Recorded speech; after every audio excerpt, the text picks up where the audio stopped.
Yadozi ontela, Yeso abe, Tranco la wene, Tete nou koko yom yape nou me fon.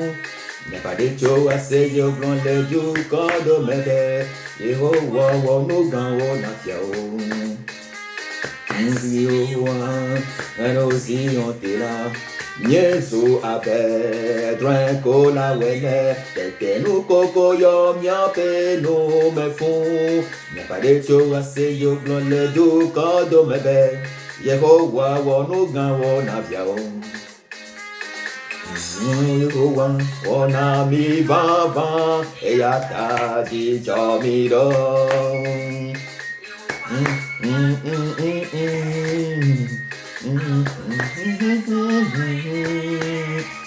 Ambesi, un desi wange nous plaît à seye. Azon les di wole le nous fa nous fa auto. E wato nous ngo boba pe pledijo. Aseye chocho. Un desi wange nous plaît à seye. Azon les di wole la vie fa le nous fa auto. E wato nous ngo boba pe pledijo. Aseye toto.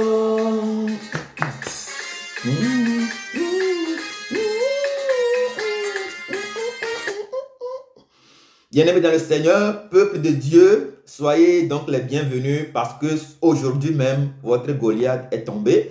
Soyez les bienvenus parce que aujourd'hui, l'ange de l'Éternel campe autour de vous et vous arrache au danger dans le nom précieux de Jésus. Soyez les bienvenus parce que la parole fait de vous des êtres mystérieux. Soyez les bienvenus parce que la parole vous donne le pouvoir de devenir enfant de Dieu. Soyez les bienvenus parce que la parole fait de vous un objet de crainte et d'effroi pour l'ennemi, pour vos adversaires, pour vos maladies. Soyez les bienvenus parce que la parole, elle est tout. En elle était donc la vie et la vie est la lumière de tous les hommes.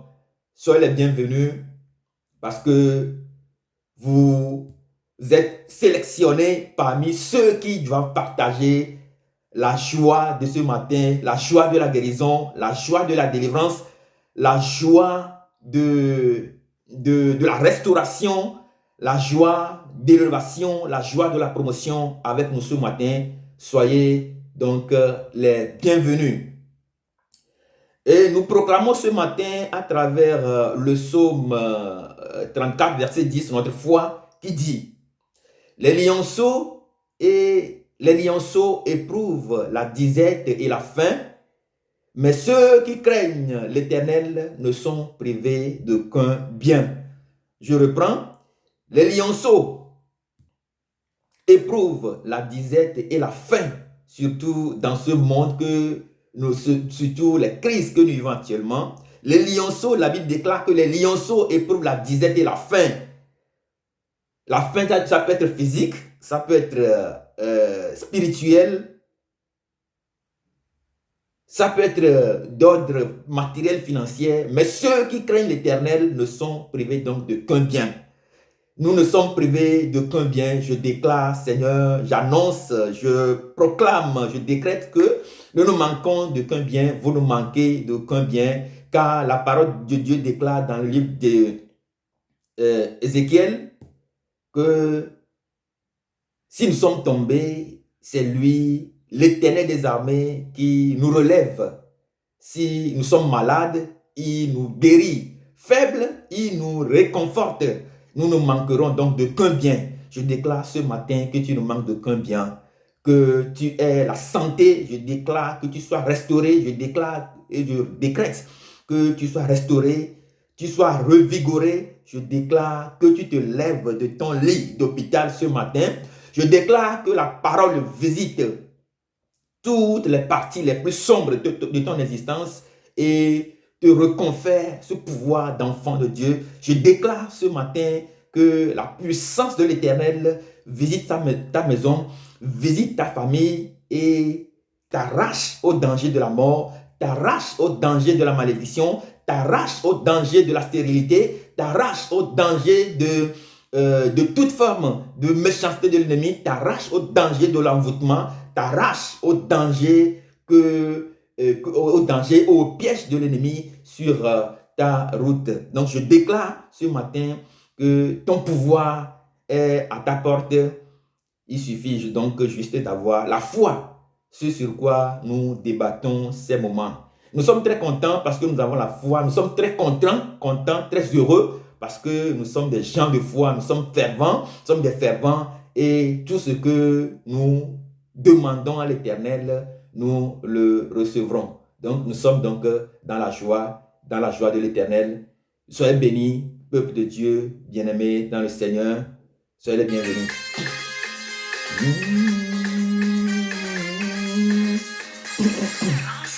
Ramenant des captifs de Sion, nous étions comme ceux qui font des rêves. Notre bouche était remplie de cris de joie. Parmi les nations, l'Éternel a fait pour nous des grandes choses. Maintenant, des captifs de Sion, nous étions comme ceux qui font des rêves. Notre bouche était remplie de cris de joie. Parmi les nations, l'Éternel a fait pour nous de grandes choses. L'Éternel a fait pour nous de grandes choses et nous sommes dans la joie.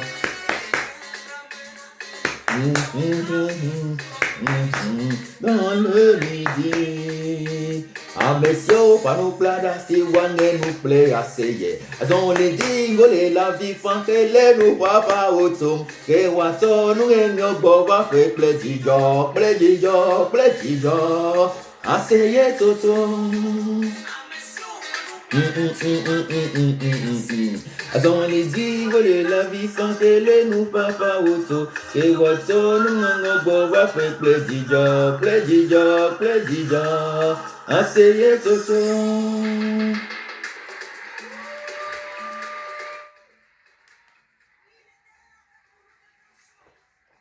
Bien-aimés dans le Seigneur, peuple de Dieu, aujourd'hui, nous allons partager sur le sous-thème suivant. Voici la destination de la dynamique de votre foi. Lorsque votre foi est dynamique, lorsque notre foi est dynamique, voici ce à quoi elle nous destine. Voici l'endroit où elle nous mène.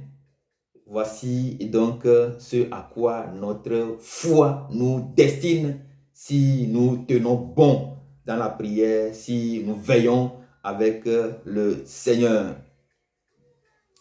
Mais rappelez-vous que vous pouvez tuer votre Goliath, comme nous l'avons dit, comme nous l'avons toujours répété. Vous pouvez tuer votre Goliath. Vous pouvez vous débarrasser donc de vos malédictions familiales, ancestrales, démoniaques. Vous pouvez vous débarrasser. Vous pouvez vous débarrasser de toutes vos peurs, de toutes vos malchances, de tous vos malheurs, de tous vos problèmes, de tous les pièges de votre vie. Vous pouvez vous débarrasser du danger de l'ennemi. Vous avez la foi, vous êtes appelés. Et rappelez-vous que vous pouvez tuer votre Goliath, le thème général sur lequel nous débattons. Et donc, actuellement, nous parlons de la foi. Nous partageons un message sur le message de la foi. Un message des hommes forts, un message des hommes puissants, un message des hommes de référence, un message des héros de la foi, un message qui nous élève, un message qui assure notre promotion, un message qui assure notre délivrance, un message qui assure notre élévation, un message qui est porteur donc des signes, des prodiges, des miracles et des guérisons dans le nom précieux de Jésus-Christ de Nazareth. Reçois tes signes, reçois tes prodiges, reçois tes miracles, reçois ta guérison dans le nom précieux de Jésus-Christ de Nazareth, car il a déclaré que si vous demandez quelque chose en mon nom, croyez donc que vous l'avez reçu. Et pour commencer, nous disons donc que la foi comme l'annonce la parole de Dieu, la foi vient de ce que l'on entend et ce que l'on entend vient de la parole de Dieu. Ce que l'on entend vient de la connaissance de Dieu, vient de la parole de Dieu, vient du mystère de la connaissance de Dieu et de la compréhension de ces mystères. Et un autre verset dit, une autre référence biblique dit, nous marchons non par la vue, mais par la foi. 2 Corinthiens 5, verset 7. Et c'est justement cette foi que nous avons en le Seigneur qui nous permet d'adhérer au mystère. C'est cette foi que nous avons en le Seigneur qui nous permet donc d'adhérer au mystère, qui nous permet d'adhérer à la pleine volonté de Dieu. C'est-à-dire, je voudrais simplement dire que c'est ce mystère, c'est la foi qui nous permet de rentrer dans ce que Dieu veut que l'on soit. C'est la foi qui nous permet de comprendre et de savoir ce que Dieu veut de nous, ce que veut que l'on soit. Bien-aimés dans le Seigneur, peuple de Dieu, la question est de savoir, est-ce que nous sommes ce que Dieu veut que nous soyons? La question est de savoir, est-ce que nous sommes ce que Dieu veut que nous soyons? Est-ce que nous devenons ce que Dieu veut que l'on soit? Est-ce que nous faisons des efforts? Est-ce que nous consentons des sacrifices pour devenir réellement ce que Dieu veut que l'on soit? Si oui, si nous consentons des efforts, si nous consentons des sacrifices, si nous faisons des efforts pour devenir réellement ce que Dieu veut que l'on soit, vous pouvez constater deux choses. Mais si vous n'avez pas encore su ce que Dieu veut que vous soyez, si vous ne développez pas votre foi pour comprendre et connaître ce que Dieu veut que vous soyez réellement, c'est le lieu de commencer par le faire. C'est le lieu ou jamais de venir au Seigneur, car il n'a jamais rejeté un pécheur. Venez à lui, vous tous qui êtes chargés. Venez à lui, vous tous qui êtes sous le poids de la maladie. Je ne sais pas de quelle maladie vous souffrez. Je ne sais pas, je ne vois pas la maladie que le Seigneur ne peut pas vous permettre de guérir. Je ne vois pas quelle maladie le Seigneur ne peut pas guérir. Je ne vois pas, qu'importe la taille, la forme, le volume, qu'importe la peur qui est attachée, le Seigneur peut guérir toutes les maladies. Et donc, venez à lui et expérimentez donc ce que nous constatons si nous avons réellement la foi qui nous fait rentrer dans ce que Dieu veut que l'on soit concrètement. Deux choses que le Seigneur, qui accompagne véritablement un homme de foi, un homme qui a la foi et qui comprend la volonté de Dieu, qui adhère à la pleine volonté de Dieu. Il y a deux choses. La première, c'est que nous sommes accompagnés d'une paix profonde, la paix qui surpasse tout, la paix qui surpasse toute chose. Nous sommes accompagnés de cette paix authentique. Et c'est fabuleux de voir et d'expérimenter cette paix authentique, cette paix pure, authentique, délivrée par Dieu lui-même. C'est un grand mystère lorsque nous avons cette paix intérieure, lorsque nous avons cette paix qui déborde jusqu'à l'extérieur. Et c'est fabuleux de voir comment un certain nombre d'hommes de Dieu arrivent à communiquer cette paix-là. C'est fabuleux de voir un certain chrétien qui arrive à communiquer en la foi et qui sont dans la pleine volonté de Dieu, qui arrivent à communiquer cette foi, qui les amène à communiquer cette paix authentique, cette paix intérieure qui déborde. C'est fabuleux. Je nous demande d'expérimenter cette paix authentique de Dieu. Je nous demande de l'expérimenter et de voir comme est bon le Seigneur, de voir comme cette paix-là est puissante, elle surpasse toute chose. Cette paix, rien ne peut la contenir. De ce que ni la mort, ni la maladie, ni la faiblesse, ni les malédictions de nos familles, ni la prison ne peut pas se tenir devant l'homme qui a cette foi en Dieu, l'homme qui a cette foi qui l'amène à demeurer dans la volonté, dans la pleine volonté de Dieu. Je ne vois aucun bien, je ne vois aucun mal, car c'est ce que la parole de Dieu déclare ce matin dans notre proclamation de foi. Les lionceaux éprouvent la disette et la faim dans ce monde que nous vivons, mais nous qui craignons l'Éternel, nous ne sommes privés d'aucun bien.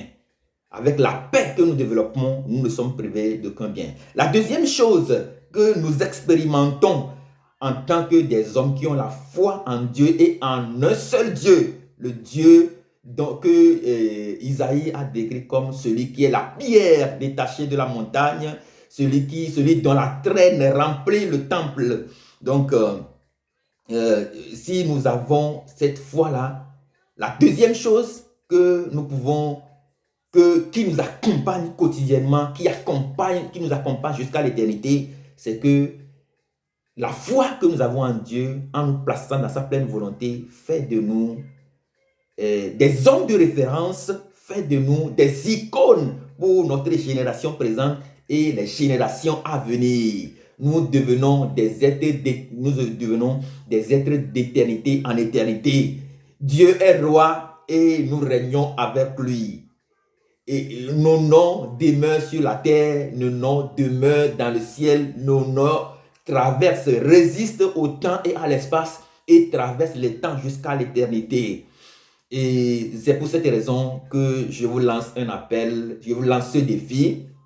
Si nous voulons vivre la paix, cette paix intérieure, si nous voulons vivre donc cette foi, si nous voulons vivre donc cette paix intérieure et cet art de référence ou d'être des hommes, des icônes ou d'être des héros de la foi. Et donc, je nous appelle à avoir la foi, je nous appelle à exploiter notre foi, je nous appelle à explorer notre foi afin d'être accompagnés par cette paix authentique que les uns et les autres ont déjà expérimenté et qui leur donne le pouvoir de vaincre tout et qui leur donne le pouvoir de ne rien manquer dans leur maison, dans leur vie, dans le nom précieux de Jésus-Christ de Nazareth. Et donc, lorsque nous connaissons la pleine volonté de Dieu, cela fait de nous des autodidactes, c'est-à-dire des gens qui sont prêts à apprendre par eux-mêmes, des gens que le Seigneur lui-même accompagne, des gens que le Seigneur lui-même suit de près, des gens dans la vie desquels le Seigneur étend sa main pour guérir, pour produire des miracles, pour produire des prodiges. Nous demeurons ces gens de personnes que le Seigneur nous accompagne et nous sommes des autodidactes en tout temps et en tout lieu. Comme le déclare 2 Jean 2, verset 27, et puisque nous avons l'onction de Dieu à nous, nous n'avons plus besoin que l'on nous instruise. Si l'onction de Dieu est avec nous, si la main de Dieu se fait voir dans notre vie, si la puissance de l'Éternel se fait voir dans notre vie, et donc nous n'avons plus besoin que l'on nous instruise, mais nous avons besoin qu'on nous soutienne parce que nous avons des gens sur la terre qui se mettent à la brèche, qui prient pour nous. Nous avons des gens qui nous supportent. Nous avons des hommes de Dieu, des femmes de Dieu, des hommes de bonne volonté, des hommes de bonne foi à qui nous faisons hommage ce matin, qui nous soutiennent, qui sont des références, qui sont des icônes, qui sont des gens dont la main de Dieu, que la main de Dieu même accompagne. Nous leur rendons un grand hommage ce matin. Et donc, l'opération qui consiste donc à vivre la pleine volonté de Dieu, c'est que nous devenons des autodidactes. Nous nous formons par nous-mêmes, le Seigneur nous forme, nous accompagne, nous conduit tout le temps de notre vie, nous défend en toutes choses et en tout lieu. Vous allez voir, je vais vous présenter un mystère et pour vous annoncer que ce que le monde dit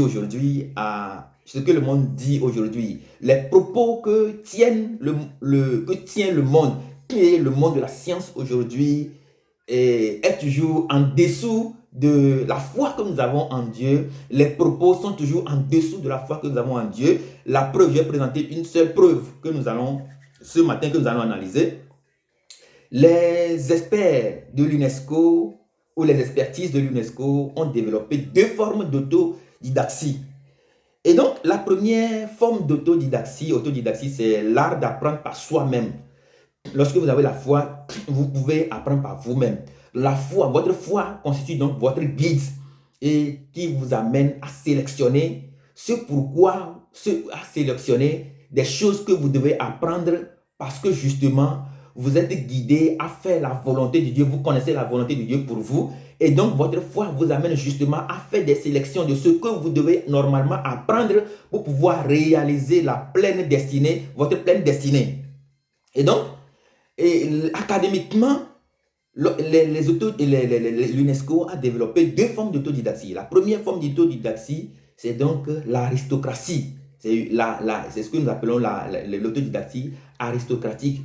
C'est-à-dire que ceux qui ont de l'argent, ceux qui ont les moyens, ils vont sélectionner eux aussi ce qu'ils doivent apprendre.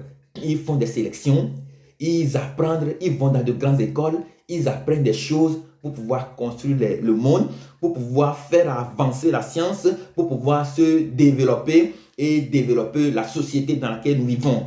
C'est très bien.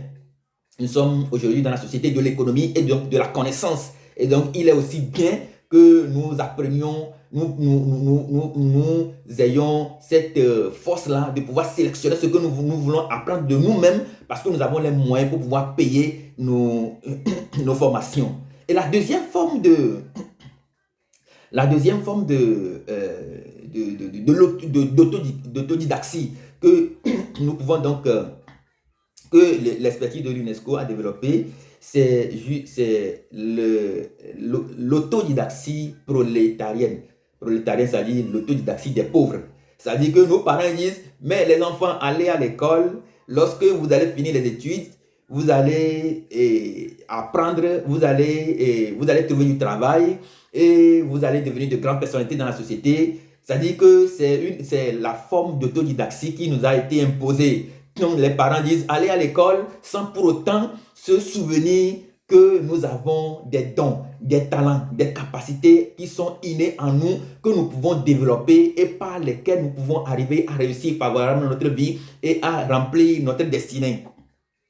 Allez à l'école, comme le disent les parents, allez à l'école lorsque vous allez finir, vous allez trouver un boulot, vous allez réussir votre vie tranquillement, sans pour autant se souvenir de ce que Dieu veut réellement que nous devenions, de ce que Dieu veut que nous fassions. Et donc, lorsque un jour, le pauvre à qui on a imposé de faire un certain nombre de formations, lorsqu'il choisit sa propre voie, il devient un danger public, il devient quelqu'un qui ne veut pas écouter les parents, quelqu'un qui ne veut pas écouter les adultes.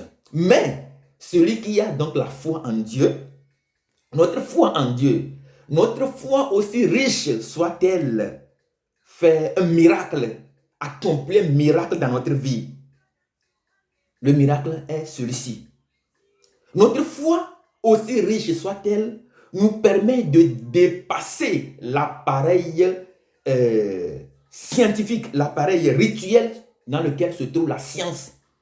L'appareil rituel dans lequel se trouve la science, l'académie, l'appareil rituel dans lequel se trouve la science et ses résultats pour toucher même le mystère de la volonté de Dieu. Au-delà de l'école, au-delà de l'académie, au-delà de la science, au-delà de tous les résultats des recherches qu'on peut avoir au niveau de la science, notre foi nous amène au-delà. Notre foi nous avance, notre foi nous propulse parce qu'elle est riche, parce qu'elle est dynamique, parce qu'elle est très puissante. Notre foi nous propulse à adhérer à la volonté, au mystère de la volonté de Dieu. Le mystère, quel est donc le mystère de la volonté de Dieu? Le mystère de la volonté de Dieu, c'est que nous prospérions à tous égards, comme prospère donc l'état de notre âme. Comme le dit 3 Jean 1, verset 2. Et nous pouvons accomplir, nous accomplissons de grandes choses. Ce matin, Et je prie pour nous que le mystère de Dieu, le mystère de la volonté de Dieu s'accomplisse dans notre vie. Seigneur, nous déclarons, nous décrétons ce matin que ton mystère, le mystère de la volonté de Dieu s'accomplisse dans notre vie. Que le mystère de la volonté de Dieu qui déclare que nous prospérions à tous égards et que nous soyons en pleine santé, en bonne santé et prospères. En bonne santé et prospère, comme prospère l'état de notre âme. Je déclare, Seigneur, la guérison de tous ceux et celles qui sont malades et qui attendent maintenant ta visite, Seigneur. Nous te demandons un moment de les toucher puissamment. Nous te demandons de les toucher. Nous te demandons qu'ils prospèrent à tous égards dans le nom puissant de Jésus-Christ de Nazareth. Car ta parole déclare que c'est toi qui nous fais entrer dans des villes fortifiées. C'est toi qui nous fais entrer sur des terres fertiles. C'est toi qui nous donnes de manger à satiété. C'est toi, éternel des armées. C'est toi qui nous donnes des citernes que nous n'avons pas construites, des maisons que nous n'avons pas construites. C'est toi qui nous donnes la santé que nous méritons pas. C'est toi qui nous fais avancer. C'est toi, Seigneur, qui est la source de notre promotion. C'est toi qui es la source de notre élévation. Seigneur, je déclare ce matin que ta faveur soit sur tous ceux et celles qui vont sur cette vidéo dans le nom puissant de Jésus-Christ de Nazareth. Je déclare ta faveur dans le lieu professionnel. Je déclare ta faveur dans le lieu professionnel. Je déclare ta faveur dans les lieux d'hôpitaux, là où se trouvent des malades et qui ont besoin de ton miracle ce matin. La parole de Dieu déclare que les lionceaux éprouvent la disette et la faim, mais ceux qui te craignent, éternel des armées, tous ceux qui te craignent ne manquent de qu'un bien, Seigneur. Nous ne manquerons de qu'un bien, Seigneur, car si nous tombons, tu nous réformes, tu nous tombons, tu nous réconfortes, tu nous tombons, tu nous relèves. Malade, tu nous guéris, Seigneur. Si nous sommes morts, tu frappes nos tombeaux, tu nous sors comme tu as sorti Lazare. Reçois la gloire ce matin dans le nom puissant de Jésus-Christ de Nazareth. Saint-Esprit de feu, étends ta main, Seigneur, pour qu'il se produise des miracles au nom puissant de Jésus, pour qu'il se produise des guérisons dans le nom puissant de Jésus, pour qu'il se produise des prodiges dans la vie des spectateurs, des internautes dans le nom puissant de Jésus. Je leur communique ta foi qui surpasse tout nom, ta foi qui surpasse toute la science, ta foi qui surpasse le monde, ta foi qui dépasse le rituel, l'appel rituel de la science de l'académie et qui nous place dans le ministère de ta volonté pour que nous puissions prospérer à tous égards, comme prospère l'état de notre âme. Éternel des armées, reçois la gloire pour leur vie, accorde-leur la santé, accorde-leur la guérison, accorde-leur, Seigneur, de voir le Goliath tomber à leurs genoux dans le nom puissant de Jésus, dans le nom puissant de Jésus, dans le nom puissant de Jésus. Reçois la gloire, Seigneur, car toi seul est saint, toi seul est éternel, dans le nom puissant de Jésus-Christ de Nazareth. Amen. Bien-aimés dans le Seigneur, peuple de Dieu, nous voici donc à la fin de la séance du jour. Nous rendons grâce à Dieu pour votre vie et nous vous souhaitons un joyeux dimanche. Nous vous souhaitons un joyeux dimanche plein de prodiges, plein de guérisons, plein de signes, plein de miracles de la part de l'Éternel dans le nom puissant de Jésus. Que l'ange de l'Éternel campe autour de votre maison, vous protège et vous arrache au danger de la mort, au danger de la stérilité, au danger de la pauvreté, au danger de ce siècle, dans le nom puissant de Jésus-Christ de Nazareth. Amen. Qui font des rêves, notre bouche était remplie de cris de joie. Parmi les nations, l'Éternel a fait pour nous de grandes choses. L'Éternel a fait pour nous de grandes choses et nous sommes dans la joie.